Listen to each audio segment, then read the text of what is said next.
Have you ever wondered how the world really works? Beyond the headlines and the daily news, there's a powerful, almost invisible force shaping the destinies of nations, companies, and even you and me. That force is debt. But this isn't just about mortgages or credit card bills. This is about debt as a weapon, a sophisticated tool for control on a global scale. Let's start with a simple idea. If you owe someone money, they have a certain power over you. Now, imagine this on the level of entire countries.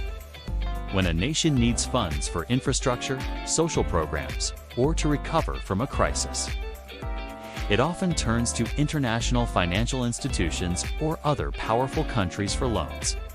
On the surface, this looks like help, a helping hand in a time of need. But what happens when that debt becomes so large it can never be fully repaid? This is where the dynamic shifts.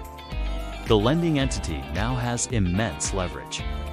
They can start influencing the borrowing country's policies. They might demand things like austerity measures, slashing spending on public services like healthcare and education.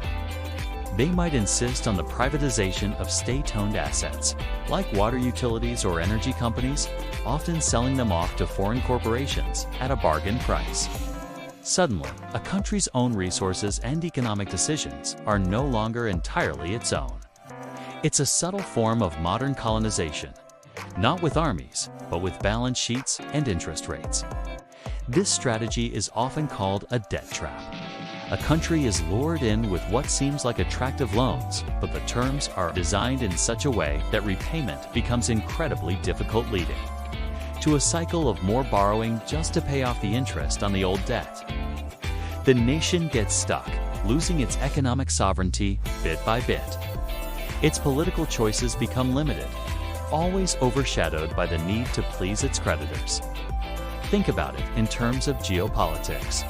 A country that controls another nation's debt can influence its alliances, its trade deals, and even its votes in international forums like the United Nations. It's a powerful way to expand influence without ever firing a single shot.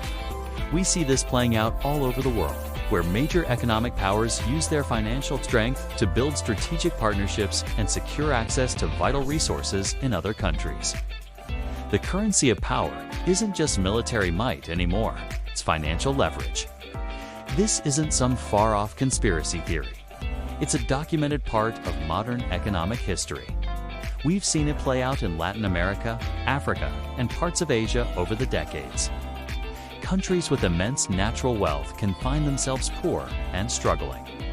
Not because they lack resources, but because the profits from those resources are being siphoned off to pay foreign debts. The promise of development turns into a reality of dependence. So, what does this all mean? It means we need to look at international loans and foreign aid with a more critical eye. We need to ask who really benefits. Is this genuine assistance, or is it a strategic move for control? Understanding how debt is used as a weapon is the first step toward recognizing these hidden power dynamics that are constantly shaping our world. It's a complex, often unseen battle for control, and it affects every single one of us. Thanks for watching. If you found this topic as fascinating as I do, make sure to like, subscribe, and hit that notification bell for more deep dives into the forces that shape our world.